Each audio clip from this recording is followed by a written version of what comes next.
மக்களின் உயிரை காப்பாற்றும் ஆம்புலன்ஸ் திட்டம். ஆனால் உண்மையான செலவு கணக்கு என்ன சொல்கிறது தெரியுமா? முதல்வர் விஜய் அவர்களின் டிவிகே அரசு 40 ஆம்புலன்ஸ் ஜீப் ரூபாய் 2.90 கோடிக்கு செலவு செய்து வாங்கியிருக்காங்க வச்சுக்கோங்க. ஒரு சின்ன கால்குலேஷன் பாப்போம். 2.90 வகுத்தல் 40 ஈக்குவல் டு 7.25 லட்சம் ரூபாய்.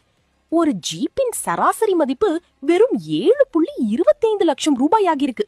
சிஎம்ஓ ஆஃப் தமிழ்நாடு அறிக்கை காட்டப்பட்டுள்ளது. இந்த வருவோம் நம்ம திமுக ஆட்சிக்கு 2024ஆம் ஆண்டு. டிஎம்கே அரசு 25 பைக் ஆம்புலன்ஸ் ரூபாய் 1.60 கோடி ரூபாய் ஒதுக்கியது திட்டத்திற்கு. 1.60 வகுத்தல் 25 ஈக்குவல் டு 6.40 லட்சம் ரூபாய். ஒரு பைக் ஆம்புலன்ஸ்க்கு 6.40 லட்சம் ரூபாய் செலவு. நான் இங்கே கூறியது பைக் செலவு மட்டும். அதுவும் இவ்வளவு வராது. ஏனென்றால் எப்படியும் ஹோல்சேலாக வாங்கியிருக்க வாய்ப்புள்ளது. ஒரு சின்ன கம்பேரிசன் பண்ணலாம். டிவிகே ஜீப் ஆம்புலன்ஸ் ரூபாய் 7.25 லட்சம் ரூபாய்.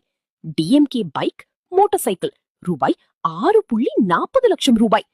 பெரிய ஜீப் ஆம்புலன்ஸ் மற்றும் பைக் ஆம்புலன்ஸ். ஆனால் செலவு வித்தியாசம் 85,000 ரூபாய் மட்டும். இந்த சேவை ஆம்புலன்ஸ் கார் செல்ல இயலாத பகுதிக்கு கொண்டு செல்ல ஒதுக்கிய பணம். ஊடகங்களில் வெளியான தகவலின்படி இந்த பைக் ஆம்புலன்ஸ் சேவைகளில் பல பயன்பாட்டில் இல்லாமல் நிற்கின்றன என்றும் பயிற்சி பெற்ற பணியாளர்கள் பற்றாக்குறை காரணமாக சேவை முழுமையாக செயல்படவில்லை என்றும் கூறப்பட்டது. 2024 ஒரு பைக் விலை என்னவென்று கூகுள் சென்று பாருங்கள், புரிந்து கொள்ளுங்கள். இதுதான் கணக்கு, இதுதான் உண்மை.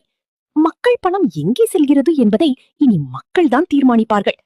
அதெப்படி சார் 2026 கார் வாங்கும் அளவிற்கான அதே பணம் 2024 25 பைக் ஆம்புலன்ஸ்க்கு ஆகியிருக்கு? நான் கூறும் கணக்கில் தவறு இருந்தால் சுட்டிக்காட்டவும்.